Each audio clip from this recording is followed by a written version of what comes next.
year was 2004. It was a magical time in our world, let me tell you that.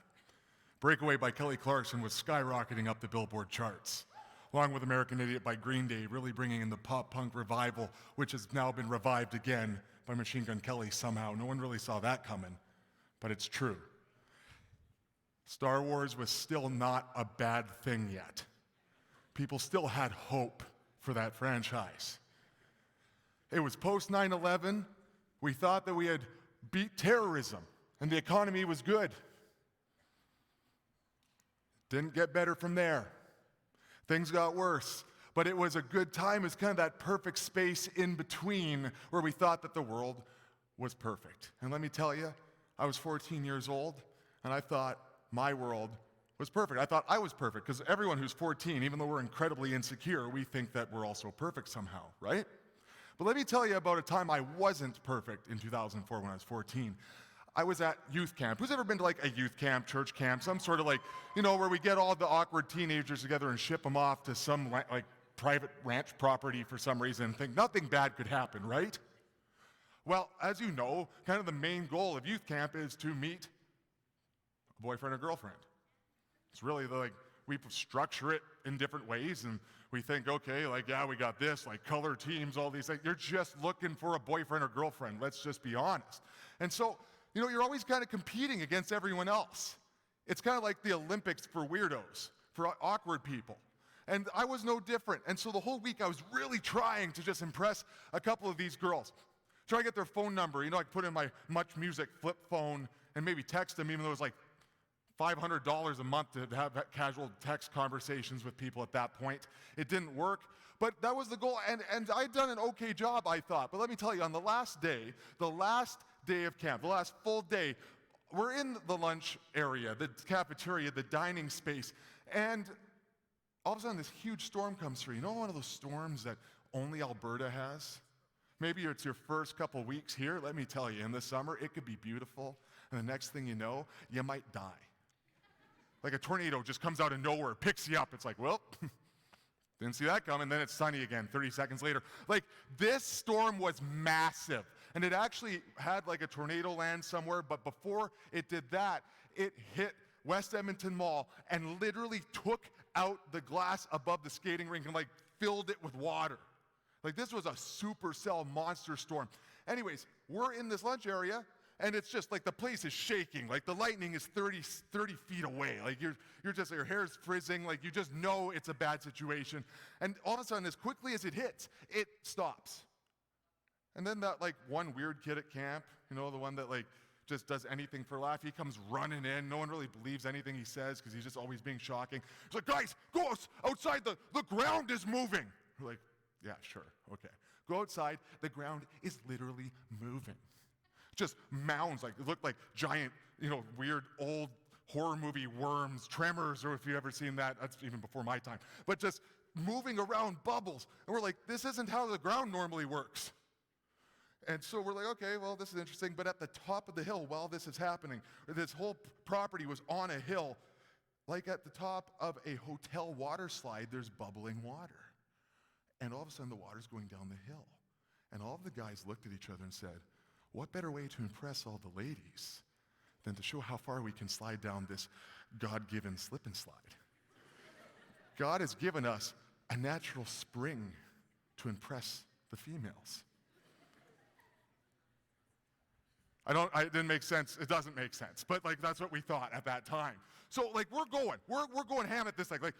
First guy goes, just slides, he goes pretty far, and we're taking turns, and one guy's going further than the other. We're getting group efforts, slingshotting people down into this water mudslide. And I remember at one point I was like, all right, here we go. I'm a big guy, but I'm gonna get some velocity, some momentum. And I took the biggest running start I ever could, and I literally Superman this thing, straight sideways. And I won. I got to the bottom, and I even hit the gravel road at the bottom and just carved myself right up. But that's not the worst part of the story. Because right when I got back up to the top, the groundskeeper comes running out. He's like, you crazy kids, you get out of there right now. The septic tank blew up. You're sliding in human poop.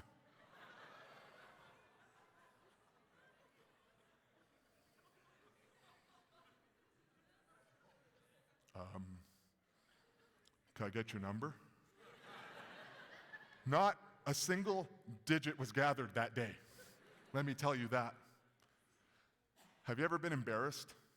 Have you ever truly felt like something happened that you're just never going to recover from it? You did something, you said something, and now you're standing there and everybody can see. It's awful. You feel like you're always going to be defined by that moment. Maybe it was something smaller, like maybe you were a youth pastor in 2014 and you told your youth group to check you out on Tinder instead of Twitter. There's no recovering from that, let me tell you. Or maybe, like, really embarrassing, maybe you're a Nickelback fan. Let me tell you, hey, you laugh. If you laughed, it's you. Because they've sold a lot of records. Someone's listening. I've always wondered, like, with the embarrassment of a Nickelback fandom, like, could you imagine just the safety you would finally feel going to a Nickelback concert? Like, one person standing there and just, the band starts to play and you're too scared to sing along even though you're at the concert. Fear of judgment. You've been living in hiding for so long. Also, just, couldn't make it as a wise man. The person beside you, couldn't cut it as a poor man stealing. Tired of living like a blind man. Sick and says without a sense of feeling. They're just like on the ground. This is how you remind me of what I really am. Just so much hope finally. Because you've been hiding and you're embarrassed from this. Your secret is out. Or maybe you told somebody something once, a secret. Something about you that you were really vulnerable with, and it was in confidence, and they told someone else. Or you did something, you hurt somebody, you lied, you cheated, you stealed, and now everyone knows. It got out. And now you're vulnerable, you're exposed, and you're frankly humiliated. I think we've all been there to some level before. We felt the tension, the fear, the shame of humiliation, of embarrassment. When in your life have you found yourself truly humiliated before? We're going through this series, You in 5 Years, and today I'm talking about the topic, how do you take yourself from stagnant to momentum in your life? And I think that we've been there before. Like, have you ever felt that way? Like life is stagnant. Like you just can't get past, whether it's a huge thing in your life, you feel like you're stuck in some sin, some addiction, some horrible pattern, and you're like, I'm stagnant, like I can't get momentum, it's like I'm running in quicksand. My life I can't get anywhere. Or maybe it's in your school, maybe it's in your relationships, your dating life, in your finances, and something not maybe as extreme as addiction, but you just can't seem to get anywhere. You can't seem to get healthier. You can't seem to just live life. Everyone else is moving ahead, and you're falling behind, and you feel like you're running out of time. Like I said, I think we all have those moments from time to time. I want to talk to you in the Bible about a story of a guy who truly would have found himself feeling stagnant. There's stories in the Bible all through the Gospels, which is in the New Testament, the second half of the Bible, and the Gospels are Matthew, Mark, Luke, and John. These are firsthand accounts of Jesus' life by people that would have followed him as disciples, who would have known him personally and heard his story and been able to tell his story from their perspective. So look in Luke at something called a parable of the lost son. And these parables are not like literal, factual, historical stories, but Jesus would use like these metaphorical stories to get a larger, greater truth across. And he says this in Luke 15, verse 11. There was a man who had 2 sons. The younger one said to his father, "Father, give me my share of the estate." So he divided his property between them. Not long after that, the younger son got together all he had, set off for a distant country, and there squandered his wealth in wild living. After he had spent everything, there was a severe famine in that whole country, and he began to be in need. So he went and hired himself out to citizens of that country, who sent him to his fields to feed pigs. He longed to fill his stomach with the pods that the pigs were eating, which is gross, but no one gave him anything. When he came to his senses, he said, "How many of my father's hired servants have food to spare? And here I am starving to death. I will set out and go back to my father and say to him, 'Father, I have sinned against heaven and against you. I am no longer worthy to be called your son. Make me like one of your hired servants.' So he got up and went to his father. But while he was still a long way off, his father saw him and was filled with compassion for him. He ran to his son, threw his arms around him, and kissed him. The son said to him, "Father, I have sinned against heaven and against you. I am no longer worthy to be called your son." But the father said to his servants, "Quick, bring the best robe and put it on him. Put a ring on his finger and sandals on his feet. Bring the fattened calf and kill it. Let's have a feast and celebrate, for this son of mine was dead and is alive again. He was lost and is found." So they began to celebrate. Meanwhile, the older son was in the field. When he came near the house, he heard the music and dancing, so he called one of the servants and asked him what was going on. "Your brother has come," he replied, "and your father has killed the fattened calf because he has him back safe and sound." Now, if you've been around church for a little while, you probably have picked up on this story before. The prodigal son, the lost son. It's a very, very common, very, very famous parable. Maybe you haven't. This is the first time. But I think we can all agree, whether it's your first time in church or whether you've been growing up with this story your whole life, that everyone loves a feel-good story. There's a story of redemption, and this is definitely one for sure, right? Like, this is something that just kind of fills our heart with warmth. We feel good about this because there's this person who undeniably deserves shame and really what's coming to them. Really did something heinous and should probably sit in it for a while. They made their bed so they should sleep in it. But there's this overwhelming feeling of joy when we see this forgiveness that isn't deserved. I think that isn't just because we like to hear good stories. I think we see ourselves in this son to some degree. We all have that internalized feeling, that realization that to some degree we all are broken people. We're all corrupt on some level. We've made mistakes, and at times in our lives we really wish that we could have had that type of unconditional love and forgiveness that this dad of the parable of the lost son gives. We love stories where death becomes life, where light comes out of darkness, where we have this realization of restoration. We feel hope in that. We identify ourselves in that, and we love it. And spoiler alert, like, this is directly and most commonly communicated, and this is actually very true, and I'm not taking away from that. This is a direct connection to the story of Jesus. That God doesn't care how far away you've been or how many horrible decisions or what type of literal pig crap you find yourself in. If you go back, you're never too far.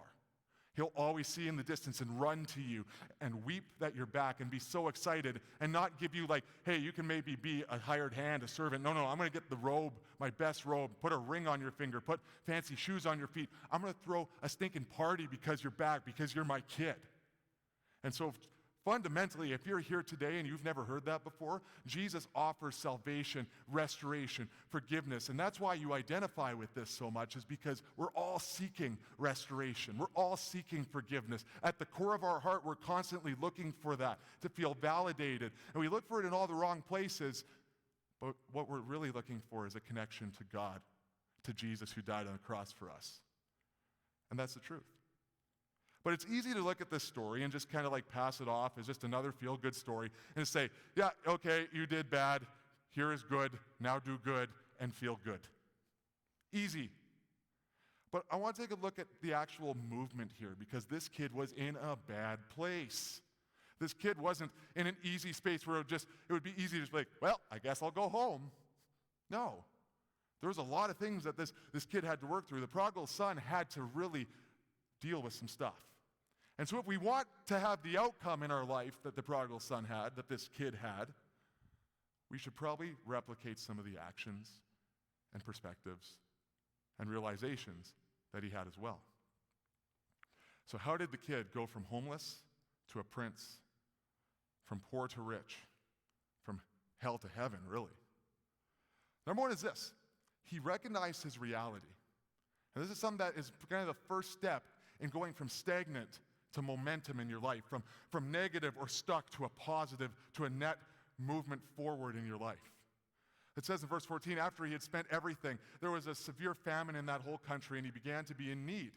So he went and hired himself out to a citizen of that country who sent him to his fields to feed pigs. He longed to fill his stomach with pods that the pigs were eating, but no one gave him anything. He was in a horrible space. Like, he's living, he has this horrible job, and like he's starving. And like, let me tell you this, especially back then, pig food, pig pods, was basically like eating feces. Like, it's the lowest thing you could ever eat. And he didn't just like need it to sustain himself, he longed for it. That's how low of a point he was in his life. He was living in the lowest point, the lowest job. This was a horrible thing for him to go through. But the first thing he had to do was to come to terms with his reality, to stop lying to himself. He had to realize that to move forward, he had to accept the reality that he had messed up horribly, that he had made a massive mistake. Because I think, and I know from my own experience in life, when we start to spiral down sin and bad decisions, kind of snowballs. We just keep going that direction. I'll hold on a little longer, I'll deal with it later. I'm not addicted. I can stop whenever I want. I can do, I'm fine. Don't talk to me about it. I can deal with this on my own. No problem. But he had to realize it. It isn't until you actually make a realization that you need to change that you're going to be able to change. And not just like a casual, like, yeah, I could do better. I could probably eat a little healthier, as you like put a double quarter pounder, squish it down. I've done it a few times, I'm not going to lie. But he had to find this place in his mind of realization. And the truth is, like, you would think, oh, well, of course he's eating pig food. But there was steps along the way. I think some people, maybe a lot of people, I would hope most people, would realize that this was a problem. He had actually taken the job. He knew what he was signing up for. He didn't just like wake up one day and he's in the pig stuff, just eating pig food. He applied for the job. He interviewed for the job. He learned about the job, and he accepted the job. And yet he continued to go down that path. And he had to stop lying to himself and thinking, oh, it's going to get better. This will just get better on its own. It's fine. After he took that job, after he found himself, he had to face reality. One of the most important things he does after that, because honestly, anybody, even if you don't follow God, you can recognize that you're in pig crap. It's obvious. It's all over you. You're eating pig food, right? When you're at the lowest point in your life, it's not just Christians or people who follow Jesus. They can be like, this addiction ain't good. The situation I'm in is not good. But what he had that no one else has, if you don't follow Jesus, you will not be able to find this. And that's why a Jesus-based life is so important, because it connects you to the identity of who you are and who God is. First thing he did was he acknowledged the repercussions of his actions, absolutely. He took ownership of it. But immediately he remembered who his dad was. Immediately he remembered who my father is. And he says, how many of my father's hired servants have food to spare? And here I am starving to death. He realizes, man, you know what? Like everybody else, even the people that have been living under me and serving me my whole life, their life is infinitely better. Even though I saw them as less than me, their life is infinitely better than mine. My father is so good that he treats his hired servants in a way that I would want, that I'm longing for, that is so much better than the garbage I find myself in today. He's merciful, he's loving, he's generous. And he identified who his father was. And when we're in the lowest points of our lives, when we feel stagnant, we need to remember who God, our Father in heaven, is. That he is all those things.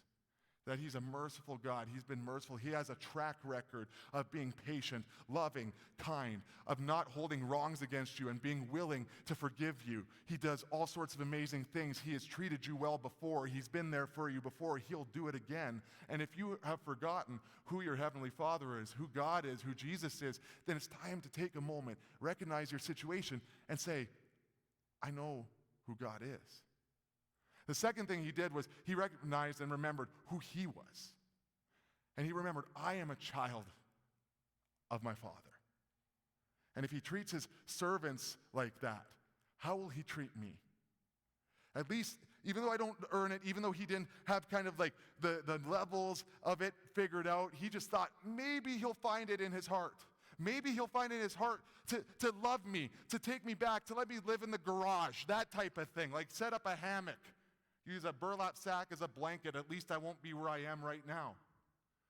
But he didn't just remember who his dad was. He remembered who he is. The truth is, you need to do that as well if you're finding yourself in a bad place, if you're feeling stagnant. Remember who God has made you to be. In the Old Testament, first half of the Bible, the prophet Jeremiah says this, before I was formed Before I formed you in the womb, I knew you. And this is God to him. Before you were born, I set you apart. I appointed you a prophet to the nations. Before I formed you in the womb, I knew you. Before you were born, I set you apart. And that's about Jeremiah, but that's truth for all of us. Before you were born, God knew you. He was working on you then. He knew all the mistakes you're going to make. He knew all the good things you're going to do. And even for the things that you think are a part of your identity that suck, that are irredeemable, that no one should ever know, the things that are holding you back in your life, that would be humiliating and embarrassing for people to find out, he knew that before you were born. And he still chose to give you life. He still chose to love you. He loves you as much today as he did then. Know who you are. Your identity, if you've forgotten it, is you are a child of God. It's not conditional. It doesn't go away when you do something bad, even if you do it 1,000 times. You should probably stop, but you're still a child of God. And if you believed a lie that you are not, that you never have been, or that you stopped being for some reason, you need to get that out of your head.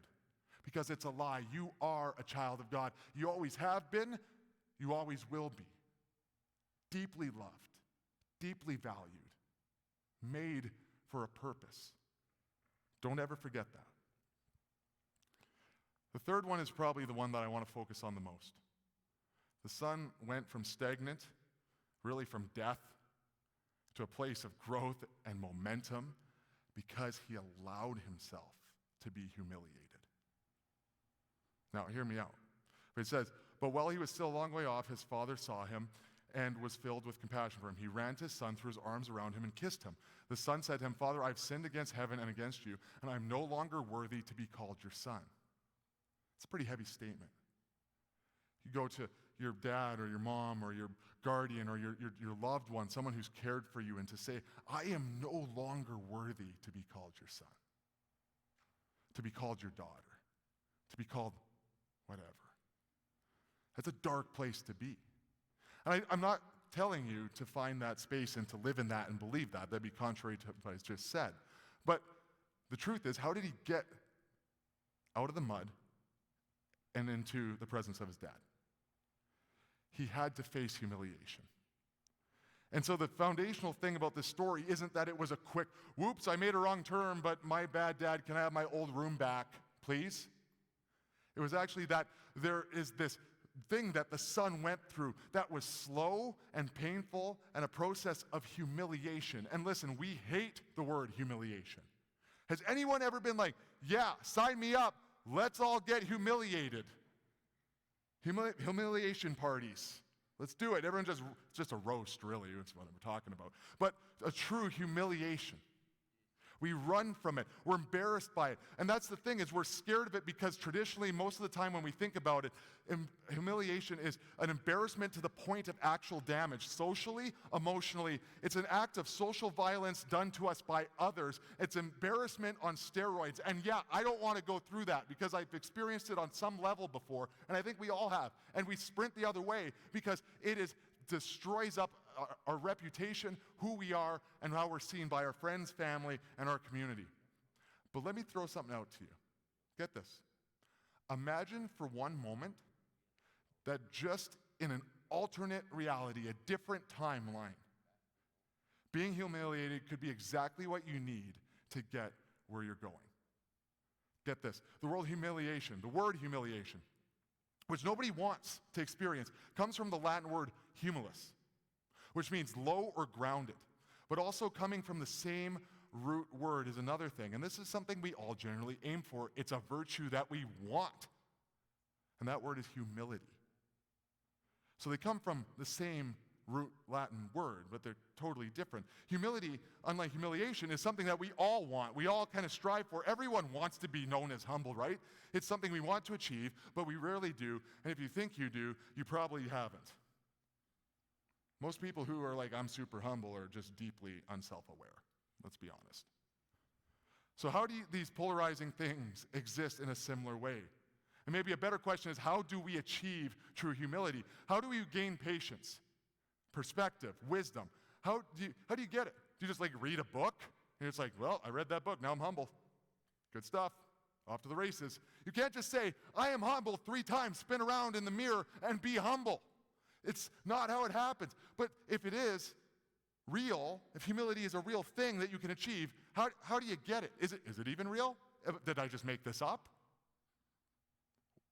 If you can't just grasp it or read and learn it, how do you gain it? The truth is, it's because I think we all have somebody in our life who we would say, yeah, she's really humble. And probably people would all have somebody, at least one, they say, he's the least humble person I've ever met.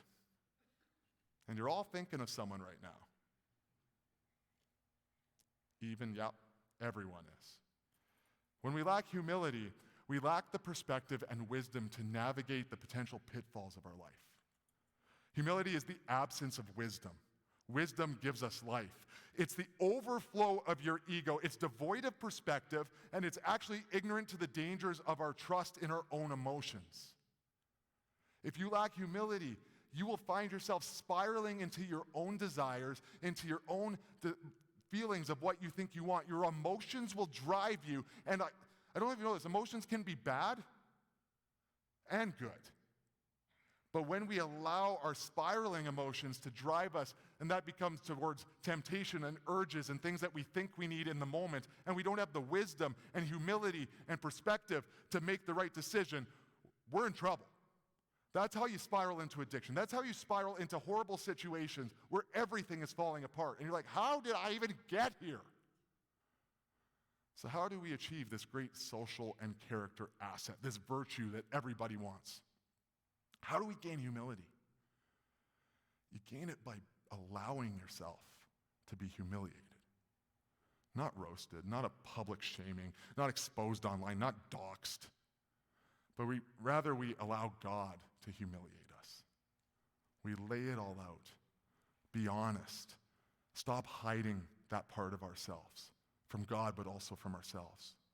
Humiliation is scary when it's done by somebody who wants to harm us, which is most of our experience. But when it's done by God, who made us, who loves us, who died on the cross for us, and went through horrible pain and torture, Jesus, it is the most freeing thing we can experience. It doesn't make it easy, it doesn't make it fun, but it's the most worthwhile thing you can do, is to open up and show God, here I am, all of me, the warts, the brokenness, the lies. Just, here it is. I'm not hiding anymore. And allow him to begin to expose the things that need to change in our lives, or else we're going to be headed for death, destruction, and hell. For our world to fall apart. If we're ignorant, if we allow our ego and our brokenness and our emotions to drive us and our pride, we will find ourselves in horrible situations. And you're never too far, just like the sun, but God's will is not that you run as far from him as possible and you come back in the most dramatic way. God's will is that you find stability through humility, through perspective, and you find a way to live hand in hand in partnership and in love and peace with your God who created you, who loves you, who knew you before you were born. So I want to give you 4 steps to find humility. And it's not like we can just I just literally said, you can't find a book or a blog post, but here we got 4 steps. Number 1 is be vulnerable with yourself first. Face your reality, because before you can be vulnerable with others or with anyone else, you have to be honest with yourself. You need to assess and take captive every single blemish and bad thought and pattern in your life. Even if it isn't to the point of obvious addiction, habits, things about you that you should catch before they spiral out of control. If you're not vulnerable with yourself, you're not going to be vulnerable with anybody else. And believe it or not, one of the most, in my opinion, humiliating things is just to look at yourself in the mirror sometimes. Not just physically, but just to realize this is who I am. Number 2 is to be vulnerable with God. And let God expose and deep clean everything in your life that you've been hiding, to own the corruption in your heart that you've been hiding from him, and just to show you, this is who you are. Let him expose the parts that even you're not aware of, because God's Holy Spirit will show you. If you're like, God, here, I think I have this part of my life. It's pretty bad, but I've been hiding it. Here we go. I'm just going to open myself up. But you don't even realize you're hiding something behind your back you're not even aware of.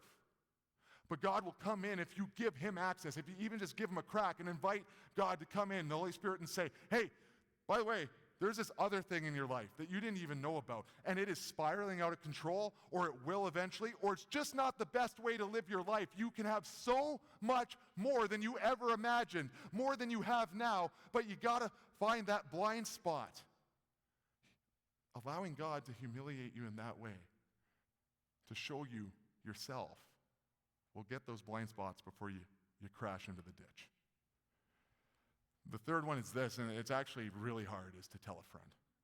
To find somebody in your life who, maybe it's a family member, maybe it's a close friend, maybe it's a pastor, somebody who can hold you accountable, and you can say, hey, I've been realizing this about myself. Can you pray for me? Pray with me.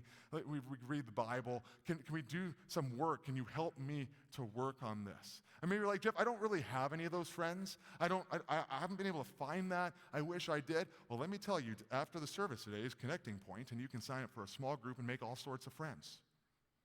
Just saying.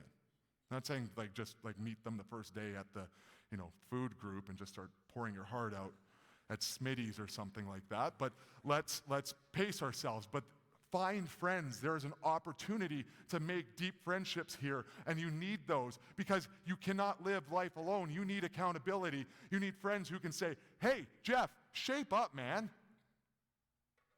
You're getting bitter. You're getting egotistical. You're lacking wisdom. Who can humiliate me, but I know it's a safe space because they love me deeply. I've had friends in my life who have done that for me time and time again. Said, Jeff, find some perspective, man. We can't do it on our own because we can't trust ourselves.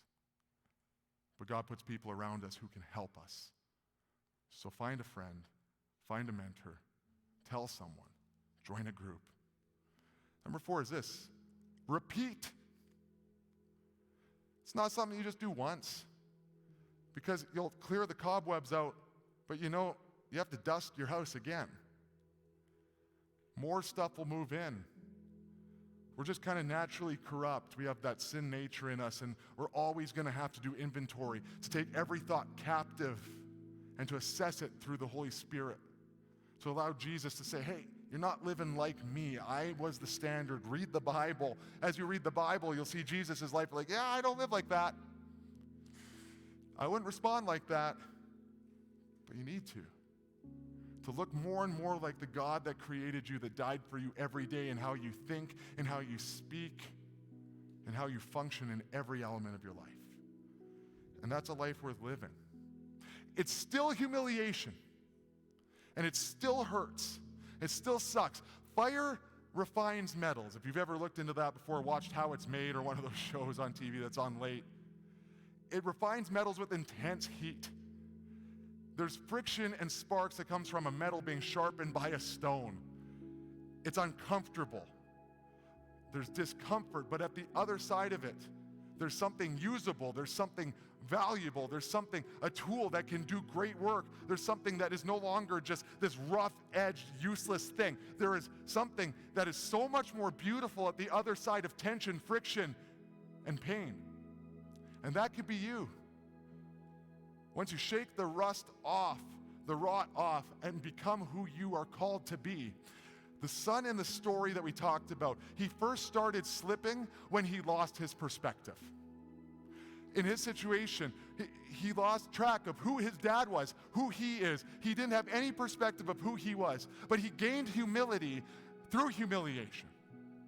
And from that, he didn't just gain back perspective, he actually gained wisdom. He became greater at the other side of his problems, other side of his mistakes than he was even before he started making them. And if you're here today, if you are in a place where you feel like you're that son, you're in the pig pen, you're eating the pig pods, and you're thinking, man, I've lost so much, I'm never gonna get back.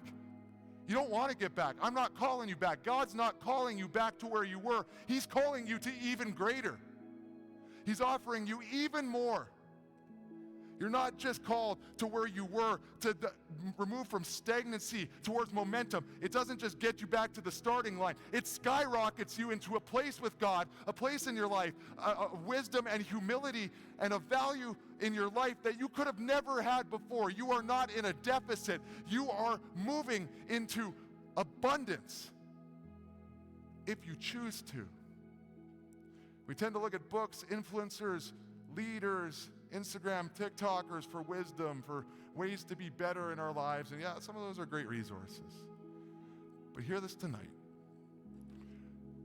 To get momentum in your life, you will never get to the point that you could be, to pull yourself out of the mud, or to just take yourself to the level that God has called you to, that you're driven to in all elements of your life, if you don't let God work. If you run away out of fear, embarrassment, you'll never grow.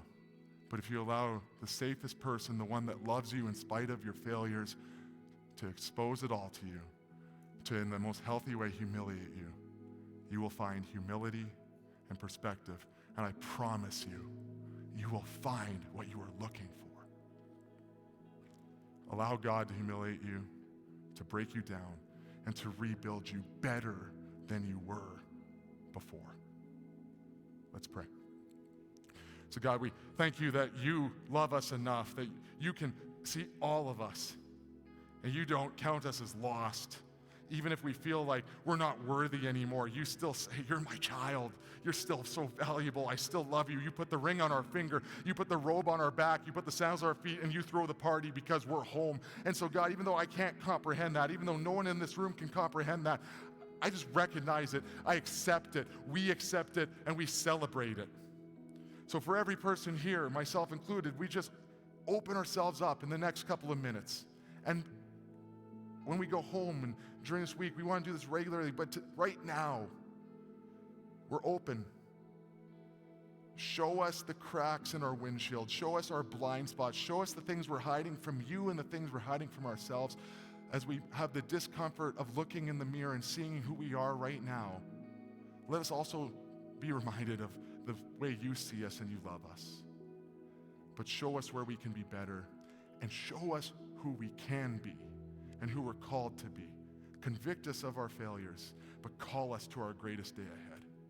So I pray that over every young adult. Show us who we are called to be, and show us how to get there. In Jesus' name, amen. If you're able to, let's stand and worship together.